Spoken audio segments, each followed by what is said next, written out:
Seoladh tionscnamh nua-eolach darbhanam An Leabharlann Fháilteach ag Oireachtas na Samhna mbliana. Cuir an tionscnamh seo aitheantas a chumníide teangacha agus tacaíocht frachtaiciúil fáil dul leabharlanna mBaile Átha Cliath. Leabhar John Burke, leabharlannaí I Lárleabharlann Bhaile Átha Cliath, le the journal faoina hiarrachtaí atá déanta acu serviceí agus litríocht na Gaeilge a chuir chun cinn bhealach nádúrtha agus feicálaach is saol léthúil na leabharlanna. Rera bín daoine léthirí lífa sa tóir na leabhar an tamar fad teagascóirí agus le héad ach le cúpla bliana anuas cíam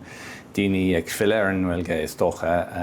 agus tá sí sa tóir ar leabhar agus tá leabhar nua fáilte le daoine agus tá siad anna órónach fiú leabhar scríte I mBaile beidir agus a phléin an Gaeilge agus cultúr na Gaeilge le héad man can magan tá sé anseo a d goin le daoine na leabhar son tá siad anna órónach ach tá bar ann cím an bar sin agus tá sé tábhachtach go mbeid in ann freastal ar an bar sin agus an spéis son sa Gaeilge bás cultúra é an Leabharlann agus tá sé anna tábhachtach go mbeidh daoine in ann Gaeilge leabhart agus a eolalam chuimhní an Leabharlann teangacha scéalte an cultúr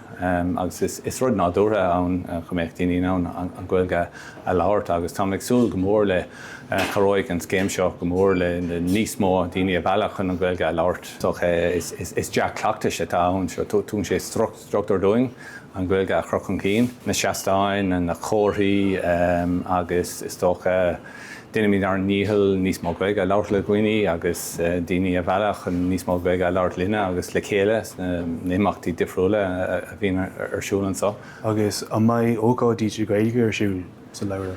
Well, bíon anseo go cinnte tá cearcail córa arsúil gach sathairn, bhí sé anseo an sathairn se caite agus tháinig trúr fear nua isteach agus bhí sin go húntaach tá club leabhar gcuin, bula míad go míosúil agus le míad leabhar garid idir 100 agus 200 leathnach de an á agus fáilte ribh léthirí an tamar fad má spéise géine leabhar Gaeilge a léamh.